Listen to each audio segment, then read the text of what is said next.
Hey everyone, we are back for a bit of an impromptu evening again. We're preparing for Pygame, Paul and myself. You might have seen Aaron on the chat yesterday, actually, when we started to go through this stuff. He's done a little bit of work in video games, and he really wanted to lean in and come in and help us out with the Pygame competition over the next week. So welcome, Aaron. Thanks, guys. Thanks, Aaron. Tell us about the significance of the NASA jumper today. This is wearing this in honor of Jeff Bezos going into space, first billionaire astronaut above the Cameron line. So what's significant about the Cameron line versus I think what we saw last week with Virgin? Yeah, so the difference would be, I'm not sure the exact measurement. I think it's something like 51 miles is the Cameron line, or it could be 52 miles. Yep. Don't make me do the miles to kilometers calculation in my head. Yep. But essentially, a lot of the European countries recognize the Cameron line as being the boundary between the atmosphere and space. However, the US government recognized a different level, which is the one that Virgin flew to. But yeah, the Cameron line is kind of, I guess it's recognized, especially from the sport world, is recognized as the boundary between Earth's atmosphere and space. Excellent. Very nice. And I can see you're trolling me in the background a little bit. I know I made the mistake of not really talking about microcontrollers versus CPUs correctly when we talked about Arduino and Raspberry Pi. Do you want to? You know the difference now, though. I do know the difference now. Yeah. So the Arduino is a microcontroller, so it's a programmable controller, allowing you to essentially what you said. Second half of the stream was correct, allowing you to write low-level instruction for inputs and outputs, whereas a Raspberry Pi is a CPU, so it's an actual microcomputer. Yep. Yeah. No, Aaron, what is this? Do you know what this is? I can't even tell what that is. That's the M5 stack. Oh, okay. You haven't seen that from the EduKit? No, I haven't seen that. Oh, okay. No. Okay, yeah, I thought you might have seen that because again, that's like a microcontroller as well, and you can you can program like C programs and put it on there and connect it with AWS. I'll try turn it on and see if the battery works. If the battery's not flat.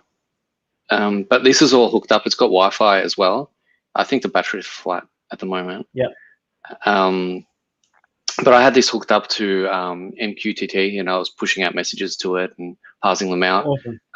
It was a lot of fun, but it was like a little bit hard work trying to parse JSON in C.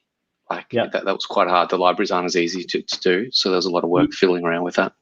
You should check out Pygame, because you like Python. So there's Pygame, which is a Python-based controller.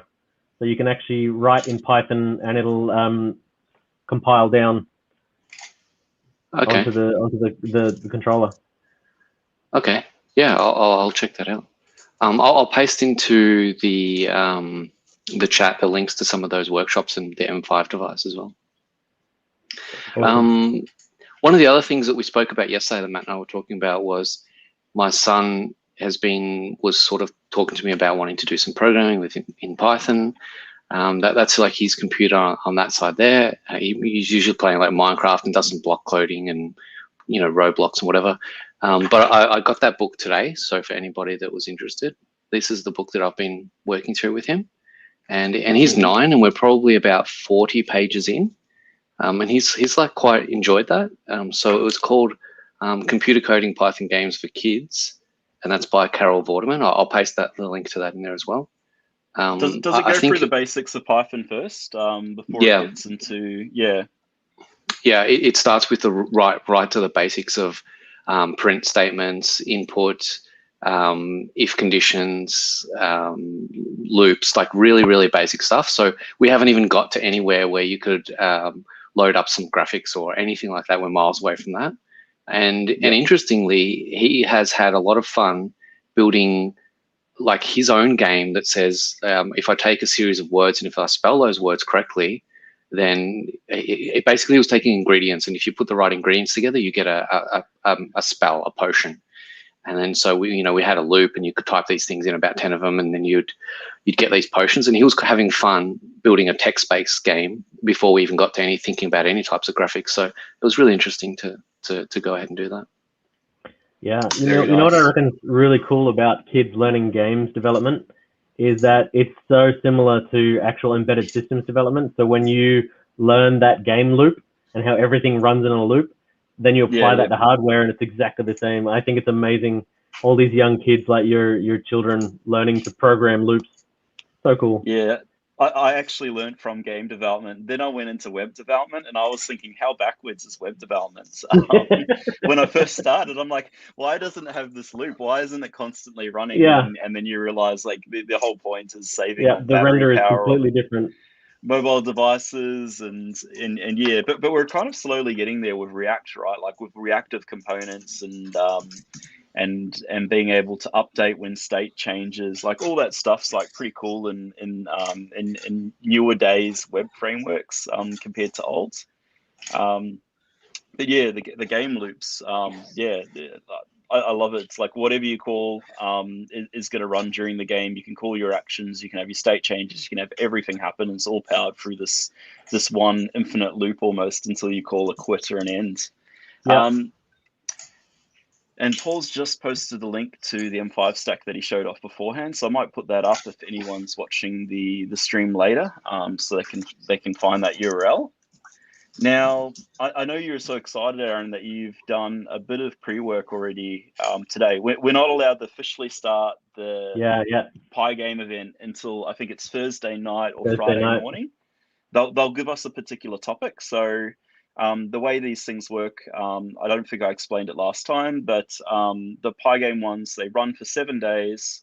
There's a topic at the start. It could be something like loops, and then it's up to us to interpret what that means. Like, what's a loop to us? Is that like an event that's looping around the game? Is that a mechanic that we build with the character where they repeat things, kind of like portals? Is it a story component instead? And we've worked out a way of putting in some kind of like story capability around a loop. It might be ice, it could be like the color green, it could be anything. So I think we want to make a space shooter or a platformer, and I think we'll work out the exact details once we know the topic on how we want to approach this. But yeah, I guess Aaron, I'll get your screen up. Let's have a look. Maybe 101 basics first. So what does the default Pygame look like? Yeah. Before I even get into that, like I saw you guys streaming yesterday, and I saw Paul installing PyCharm, and I went through today and I did all that, but I thought actually I want to use Visual Studio. I like Visual Studio Code. My exposure to the games side of things is C++ and C#. So I've always used Visual Studio, even before Visual Studio Code existed, just Visual Studio Pro Edition and the like. And then using Unity for C# and Unreal Engine for C++. I've never used Python in gaming, so today was just kind of like a foray into what is Pygame, and just checking out basically a couple of tutorials on YouTube and what's available out there. But I just wanted to show, like, because PyCharm actually makes it really easy, I think I tackled, it was a bit of a blind tackle today with trying to use Visual Studio, but I think if you can see my little scratch pad up here, I've got... let's blow it up, but I do want to rewind for a second, right? Like, Python's not in video games. So, yeah, that's actually an interesting fact, right? Like, video games push the limits of hardware a lot of the times. So, when you play a video game, it's usually written in C++, C#, one of those like really low-level languages. In particular, game designers might create some of the events around the game, like what actually happens in the game to progress the story. They might program in a bit of Lua as a scripting language, but generally Python's not actually used in game development because it's my only experience with Python is like Lambda for accepting events and firing stuff off, and a bit of data modeling, and that's it. I've never really used Python beyond that, so it's been interesting. Yeah. You want me to jump into sort of the order of execution that I figured out for how to set it up using Visual Studio Code, as opposed to in PyCharm, it's just basically create new project and everything's set up for you. And then done. Yeah. Let's have a look at like VS Code. Yeah. And probably like remind everybody like what the difference is, because with PyCharm it starts that virtual environment for you. Yeah. So maybe even go back and explain that for some of the people that might be watching and have not seen that before. So that's exactly what I'm doing. Like the first thing that I have to do, even before I get into Visual Studio, is set up the virtual environment. So for Python and for like a common Python practice, instead of pulling all the modules into your actual application, everything that you install, you can set up a virtual pointer to all of your libraries on your machine. For more lower level programmers or even the Windows people, you might remember the GAC. So that's our global case. That was a bit of a dig though, Aaron. The Windows people. We've specifically challenged Aaron. He uses Windows all the time, and we've said for Pygame, we probably have to create an executable file for Windows. But we're gonna do the majority of the work in Linux. So you'll notice that I am running Linux, so I'm not using Windows. So essentially, I just want to set up a virtual environment, so pointing to my libraries without having to pull them all into the application. So that's basically the first step. So that actually, as you said before, that's done for you when you do create new project in PyCharm. That's all done for you. So what we're doing is we're basically telling the Python execution to set up a virtual environment link. So Python, have I got it right? Yep, virtual environment. And then we want to set the source of that. So what's the advantage to virtual environments for people that are new to Python? Like the way I like to think of them is like an isolated environment with what you need for the particular piece of code that you work in. Similar to node modules, right? Like it's going to be an environment that you can carry across different machines, but it doesn't impact any of the global libraries that you might have installed at Python. Quite simplistically, that's my view. And I know that there's some tools that make it a little bit easier, like pipenv and a few others. But this is kind of like the main way to create that environment. And every time you open VS Code, I think you've got to run that command again. And I always forget that command because PyCharm just does it automatically. Yeah.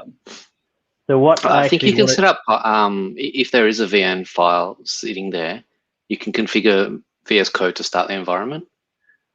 Like I think you can do that. So when you're in code and you open a terminal in code, it can look for that and start that. But I can't remember how I configured that. So that virtual VS Code actually will look at the config, and if it recognizes it, yes, it'll set it up for you. But initially, you got to set it up. So that's what I'm going to do. So I'm just jumping a step back and actually showing you. I'm doing it from scratch. So I'm going to create, make a new directory called test.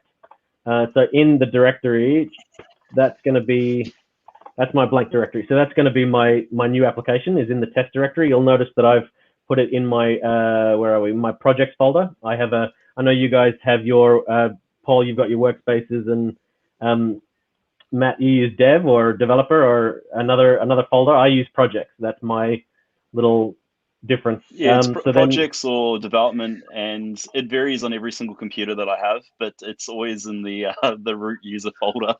Yeah, it's not ZZZZZ temp. No. Usually it's just the folder that's named after my password, right? Aaron, do you want to just like enlarge that window and maybe see if you can quickly make the font a bit bigger? It's a bit hard to see. All right, what you're going to have to do is tell me, because I've not used this before, how do I enlarge the terminal?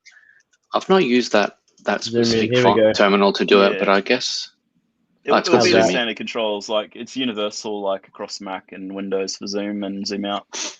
Control plus, control minus. Yeah, that looks good. Cool. All right, so all I've done now is I've created a directory for the project. I've set up my my virtual environment, and now all I want to do is actually start code in that folder. So this will start Visual Studio Code. That's basically it. You can see that the actual virtual environment, so the symlink has been created.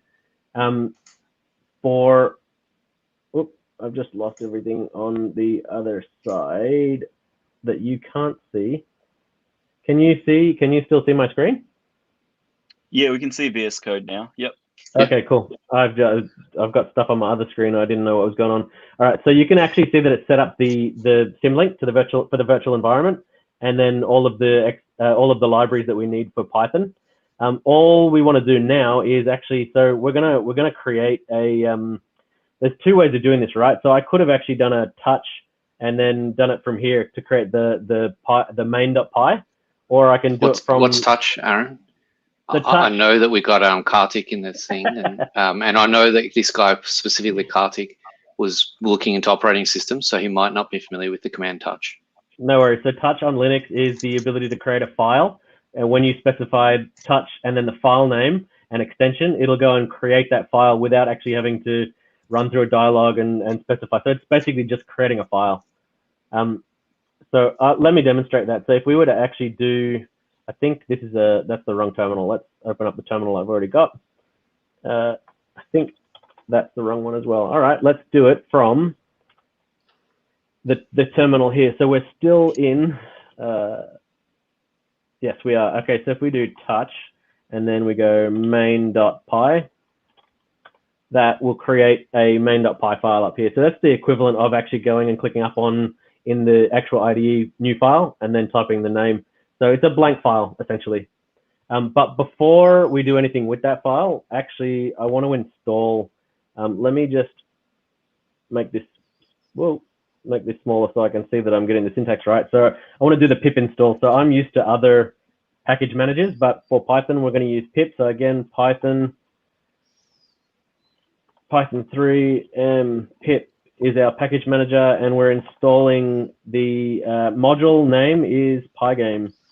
So that already exists on my local machine, so it'll actually just pull it, and it's now in my virtual environment. So if I can make this big again, actually go into main.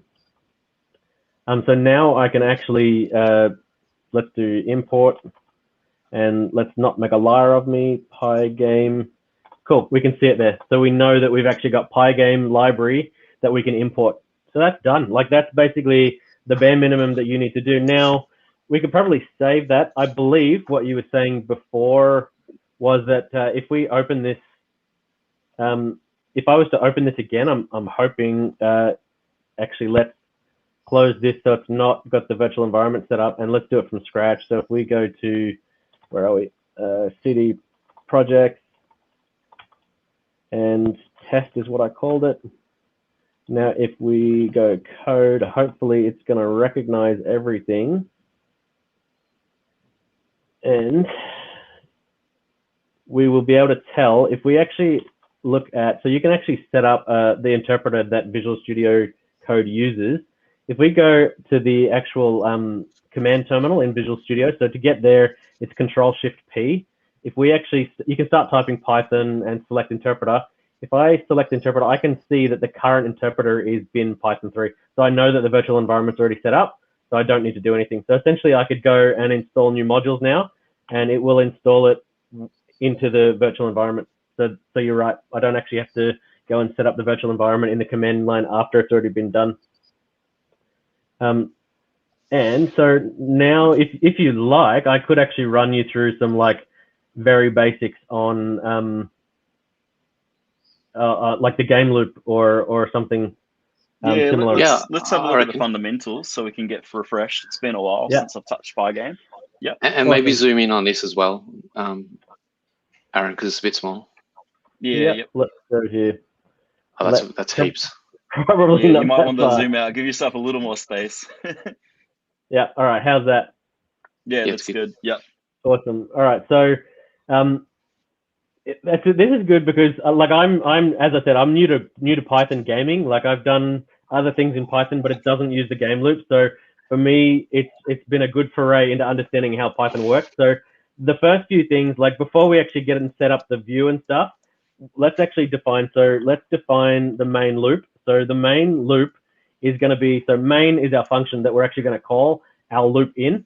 and we want to do one thing. So within our main loop, let's actually set up the loop. So a loop is just essentially is what it says. It's just going to keep running and running and running until a condition says it stops. So let's actually set up run equals true. So whoops, that should be an equals. And let's say while true. So while run, it's just going to keep doing this loop.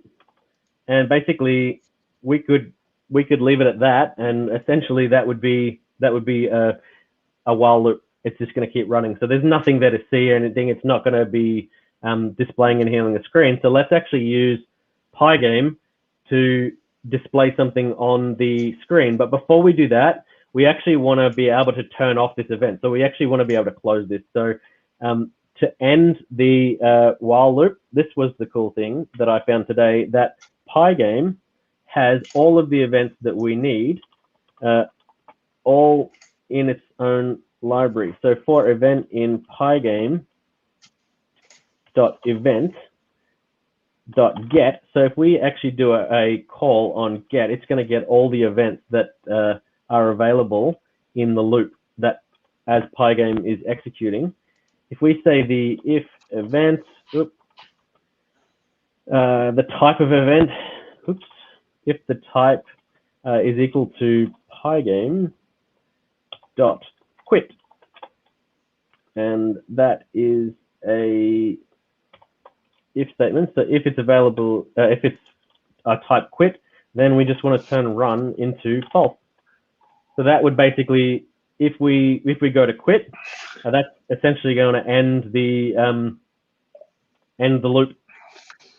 Yep. And the last thing that we want to do at the end of the loop is actually quit out of the actual program. So that's where we call Pygame.quit. So the function to quit out of every execution of the Pygame. That's basically the very, very basics of a loop. We won't display anything yet, but that's the basics of the loop. The few things that we can add to that is actually now setting up the window and actually something to display. So I'll go one step further, and what I'll do is I'm just going to add the main call at the bottom. So when this file gets executed, it's actually going to call the main function. So here we've just defined it. The main function calling it down here is actually executing it. What I'm going to do before that, I'm not going to go into a big explanation around this, but I want to make sure that if the file being called is the main file, main, then we want to actually execute. If it's not, then so this is basically saying if you're importing it from somewhere else, then don't execute the main. We only want to execute the main from here. So that's basically ensuring that this main function will execute. We'll leave it at that. So one thing that we want to do, so a couple of the cool things that I found with Pygame as I was going through today is that it has everything set up for actually constructing the window. So it uses basically configuration functions with tuples, so you can set the height and the size and all that. So let's basically just do a very simple setup. This is another thing that I love about Python that I've just learned today. I can stack assignments for variables. So I'm going to create a size tuple, but I'm actually going to assign the width and the height so that I can, not the 8, the height, so that I can actually use those at the same time. Like if I wanted to use just the width or just the height instead of the whole size tuple. So I can do that by now saying, let's say 900 by 500. So that is setting up a 900 by 500 width, and that's creating a tuple variable. And then all we need to do is let's create our Windows variable or our win variable or screen or whatever you want to call it, and Pygame.display. So now we're actually calling the not Pygame. I do like the sound of that, Pygame. I would like a Pygame. Let's get paid. So we want to display, we want to set the mode of size. So now we're actually just saying that the display of the Pygame as it executes is actually going to set a window of the size that we've just specified. That's that's pretty much as simple as we basically need to do. Now, the one thing that we need to do, obviously, is actually before we do that, let's actually execute and show you. Here we go. So what I've just done is I've created this window, and what you can't see is this is spinning around in a loop, and now that's actually going so fast according to my CPU. Like, it will run at different speeds based on who's ever executing it. So that could be a problem. So if we actually wanted to develop a game to run with the same experience across every device that runs it, as long as it's got enough CPU. So let's run it on a Raspberry Pi, and let's make sure to run. We can actually set up the actual frames per second that loop will execute. So this is when all the hardcore gamers will know that, you know, the higher the FPS, the better the graphics are going to be, and the smoother as we run around and stuff. Let's go to old school gaming, where we're doing 2D, you know, simple graphics, and let's just stick with 60 frames per second. So let's actually just set up a variable for frames per second at 60 frames per second. All we need to do to get the actual the loop to execute at that 60 frames per second is, again, it's all set up for us in Pi. So let's create a clock variable and pull that from Pygame dot. Yeah. This is kind of actually needed, right? Like, we can't just let our computers go like crazy, because absolutely. Yeah, things go into like turbo mode or overdrive. I don't know if you remember old school gaming in the 90s. I do remember that.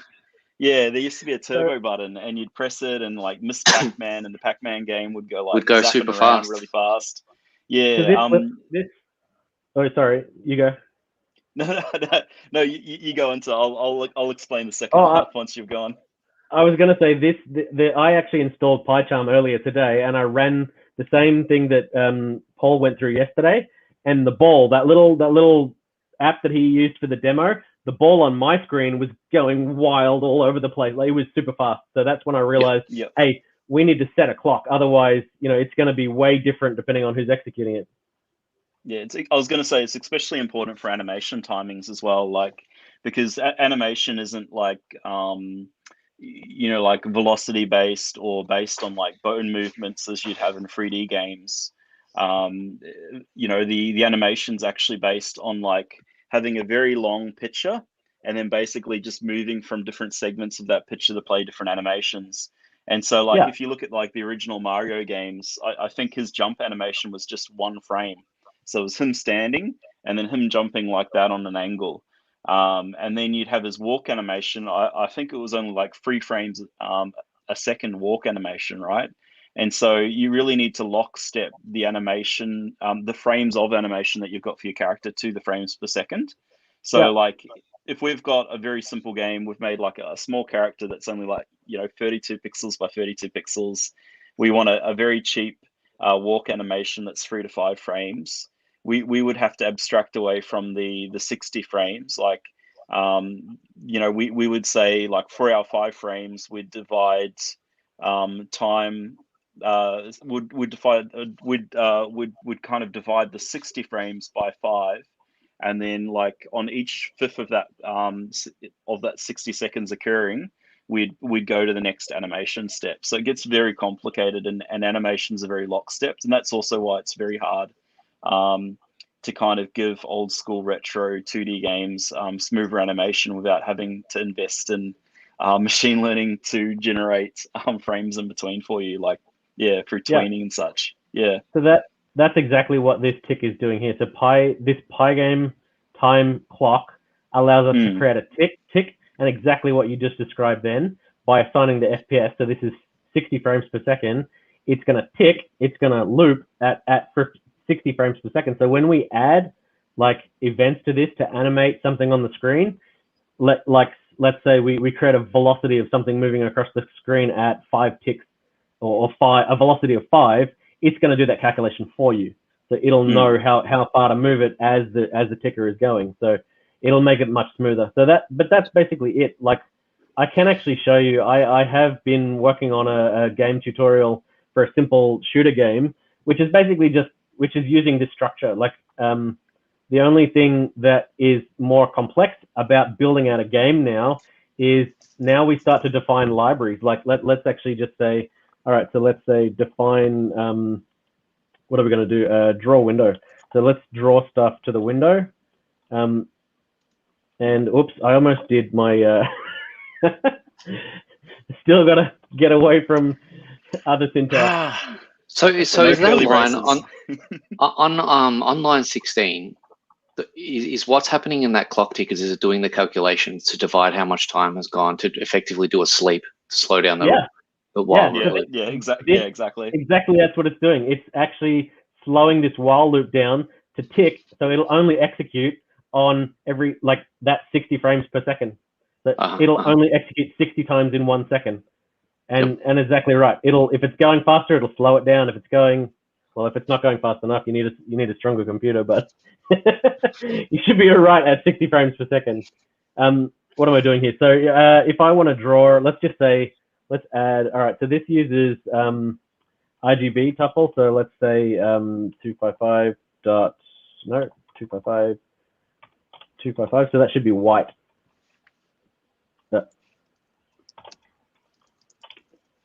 So if we, the one thing we need to do, okay, so if we're setting up a function that we want to actually update something in that loop, we can set it up all here. And this would be layers, right? So I'm going to fill a background layer of white. And then if we have sprites, or for those who don't know what a sprite is, if we have an image or something that we want to put on the screen, that's, when I say sprite, I know what I'm talking about, but if I'm talking rubbish, tell me and I'll explain. You mean like a background image or something? Yeah, like an image. Character. Yeah, like a character or like a PNG or something. So your sprite yesterday when you were streaming was the ball that's running around on the screen. That's a sprite. So essentially, we would layer them here. So every one in the order of the stack. So win.fill, that's going to fill the background layer. Then we can import an image and we can put that on there. The only thing we need to do after that to actually update the screen is for the Pygame, we need to actually call display. Yeah, I was going to ask, like, how does 255, 255, 255 equal white?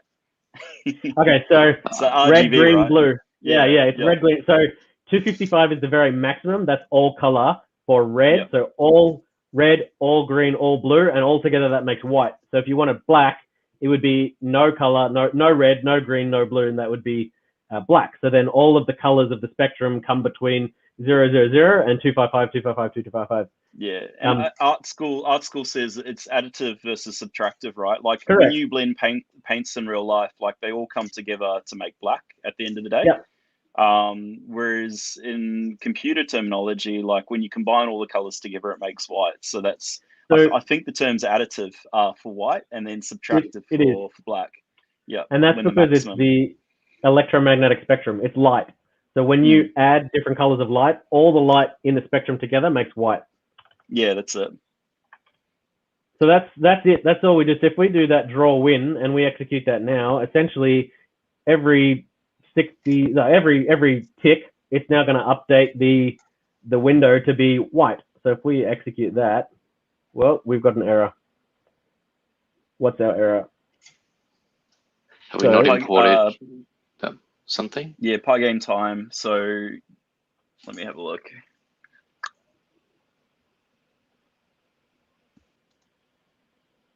So clock.pygame.time.clock, and then we should do clock.tick, and that should give us our loops.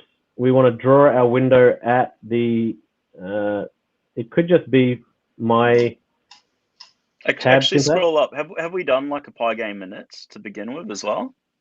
Is that needed? So I'm calling the. Is it a capital C for clock? It could be. That probably is what it is. There you go. Thank you. Yeah. Okay. The capital C for clock. Yeah. So I figured that out because in the background I'm making the ball slow down and move sensibly in my program. Yeah.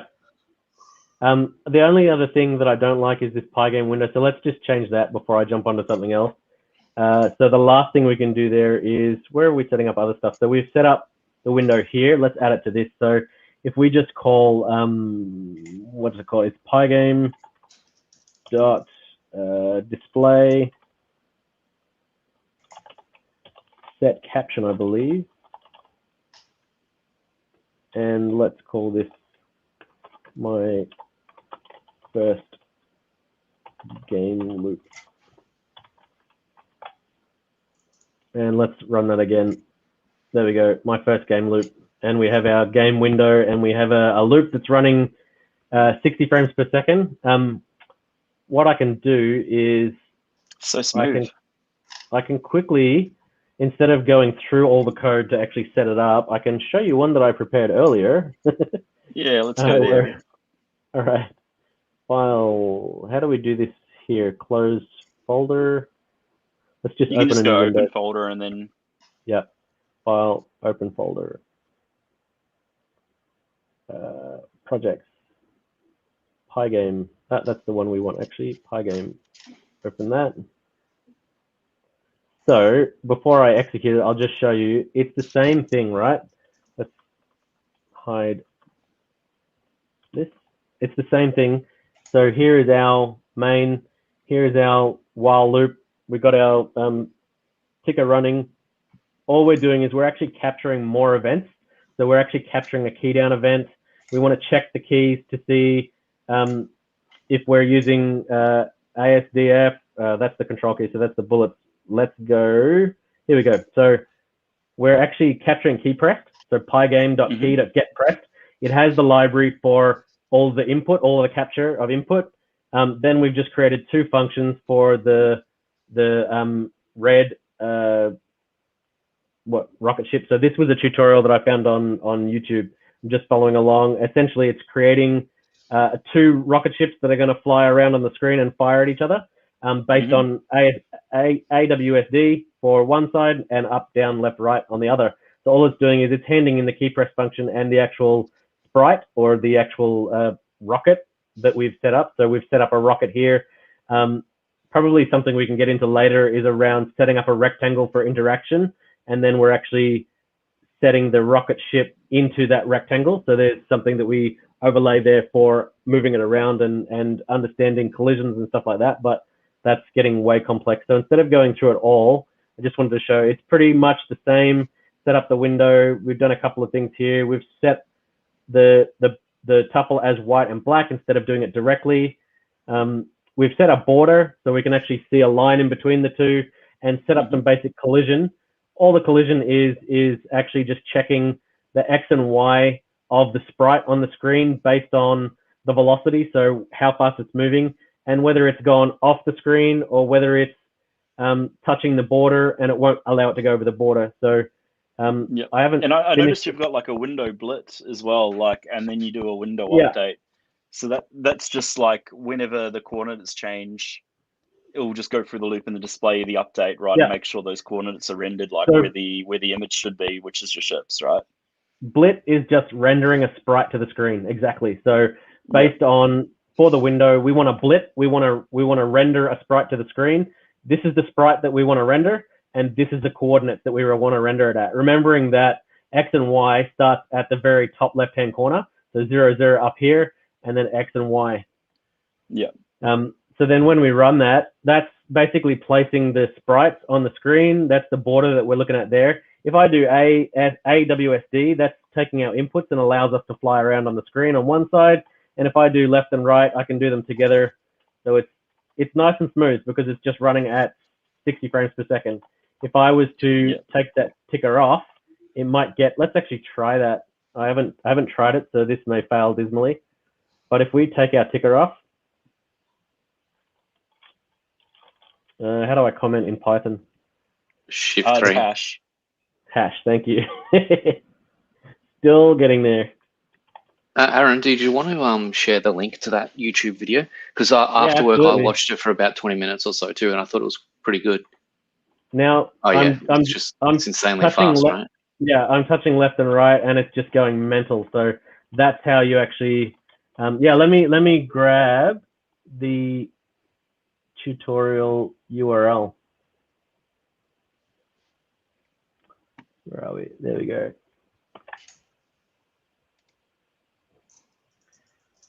If I drop that in the comments, is that where I drop it? Just drop it in the comments and it'll appear for everyone. I'll put it up. I can't. I can add it in private. Let me just send it to you guys. Put it in private. I'll go paste it in. Yeah. Yeah, and then you I got paste it. I'll paste it in. Yeah. So this is the tutorial that I was running through. He's actually really good, and you're gonna laugh because he's actually doing all the programming on Windows. So there you go. Yeah, there are other people out there who are doing games programming on Windows. I was thinking maybe Paul and myself will use Windows instead of Mac. That's fine. And then we'll have you use Linux, and then that way we can kind of get used to. I mean, I'm pretty proficient at Windows though, because I play video games on Windows pretty much, but I don't do anything else on Windows. So maybe we could do a complete swap. Although Paul looks like he's having a heart attack. I don't think he wants to touch Windows. It'll just be unfamiliar working with it, I guess. So that's basically all that I really wanted to show you. It's like that's the game loop. Like for what we develop, everything will come from that little loop. So the more complex the game, the more functions that we'll have that interact, and the more functions that chain off each other. But essentially, everything just comes from that one loop at the top. Yeah, and that's it. Yeah. Yeah. No, very cool, Aaron. Yeah, thanks. It looks like you've gone from zero to hero within a couple of hours on Python and Pygame, so it's pretty amazing. I think I'd have to definitely thank Tech with Tim. That's the tutorial. Yeah. Thank you, Tech with Tim, because the way he explained it got me into Python, got me into the gaming. I understand gaming, so just getting the syntax for Pygame and Python, he explained it really well. So that really helped. Yep. Nice. Yep. Matt, do you have that link handy for the actual event, so that if anybody wants to join, we can put up that link again? We'll just share it. Yeah, let me bring the link up again. I do have it bookmarked.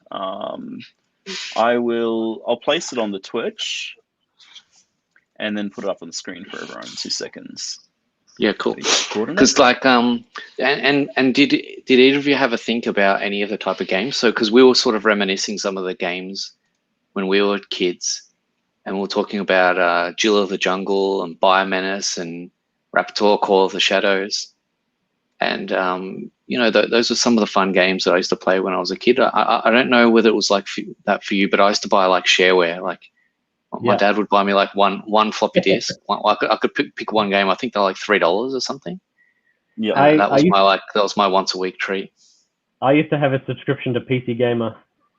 Oh yeah, and yeah. Used to come with the CD-ROM of all the shareware games. I remember one time it was like 100 of the top shareware games. Yep. There was the other one. Those were my favorites. I would spend hours clicking through each game. Yeah. Like, this one's rubbish. This one's rubbish. Oh, I really like this one. Yeah. I spent every Christmas holidays glued to my computer just playing shareware. Yeah, I did the same. I think early days for me was like Paganitsu, which was kind of like an Explorer, Indiana Jones 2D game, and you move rocks around the screen. Crystal Caves. I remember very vaguely Mum actually in the mall fighting over trying to get the last copy of Cosmo Episode 2. Oh, yes. Because somebody else wanted it in the shop as well. So, yeah, I played Cosmo, played the original Duke Nukem, the 2D ones before there was even Duke Nukem 3D. Monkey Island and Commander what King. About did you ever play that game Superplex? No, never played Superplex. No, let me have a look. Yeah, it was like it was pretty awesome. I'll paste it into the chat. It's available on Steam, and it was kind of like Pac-Man, but you had to move these balls around the screen, and they would fall. Let me post it into the chat. That was a lot of fun. I spent a lot of time playing that game. Did you ever play The Incredible Machine? Yeah, The Incredible Machine. That was really good. Yeah, that was when you had a ball and you had to get it into a hoop and you had to set up all these. That's what actually got me into games physics engines. Yeah, Sierra of Dynamics. Yeah. I think so many good games. That one I think taught me how to do gravity. Essentially if you've got a 2D gamer and you want to jump, then you've got to have some sort of force that's pulling the sprite back down. So that one was cool. I like that. Learning physics. Well, do you remember what that was? Like the last way that I did that was like hacking together the frame rate or time, right? And basically decreasing my velocity variable, which dictated like how far up the screen the character would move. Yeah. So if people held down the keys for a little bit longer, like if they kept holding the key down, they just didn't keep floating up. But the thing is, God, you know, when I was actually making the game, God mode is really, really handy to have. So you kind of fly around because you want to float around everywhere. Yeah, That's right. Yeah, I just and I remember remember. Easter eggs and little terminals that you Yeah, could pop up and you could enter codes in. Like Age of yeah. Empires actually is like a main one. Like you had Jimmy Cheese Steaks or something like that. And it would give you That's- like, yeah, That's what I was saying to you today. Sam and Max in full throttle. I love that. I actually Yep. went to the computer in full throttle to play Sam and Max. Nice.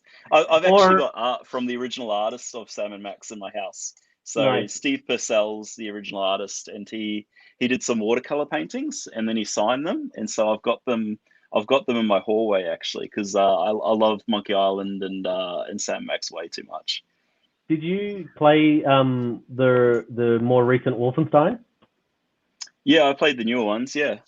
Did you find the computer in Wolfenstein that had the original game in it? No, I didn't. Yeah. I missed that one. So there's a terminal in Wolfenstein 3D where you can go and play the original Wolfenstein. That's pretty cool. Very nice. Yeah. Yeah. I love that stuff. Just little Easter eggs here. I love them. Yeah, no, that's really good. The last retro one that's quite recent that I played was Thimbleweed Park. It was made by Ron Gilbert, the guy that did the game design and the programming of like Dave the Tentacle and Maniac Mansion and Monkey Island when he was at LucasArts. So he built the Scum VM engine, the Scum engine at the time. So he made this game called Thimbleweed Park, and it was quite cool. It was really recent, and one of the things that he tried to do was have like an arcade scene in the game, and so you could play a bunch of the old games that he was familiar with from his childhood. You can go up to them with a character, and then you can go into those particular mini games, and I quite like that. It's always cool when you can play games within a game, right? Yep. Yeah. Excellent. Well, I am getting a little bit tight. It is a little bit late at our time. I think I'm going to call it.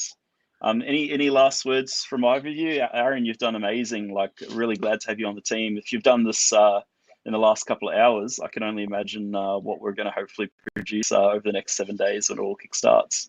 I'm just keen to find out what the theme is, like for the Pygame comp. So I know that whatever we do is just going to be fun. Who's going to do the programmer art? That's the main question. It should be pixel art, definitely. Yeah. Yeah. Cool. Excellent. All right. Well, yeah, I'm gonna head off too, and then see if I can watch Jeff Bezos blast off later tonight. Yeah, a couple more hours to go. Yeah, we'll probably come back on tomorrow night with something else. We might do something impromptu as well. So yeah. Join us tomorrow. I might have a further play. Yeah, excellent. Well, I'll catch everyone later, and yeah, thanks for watching in, and yeah, we'll see you all tomorrow. Take care. Thanks, everyone. Bye. Bye. Bye.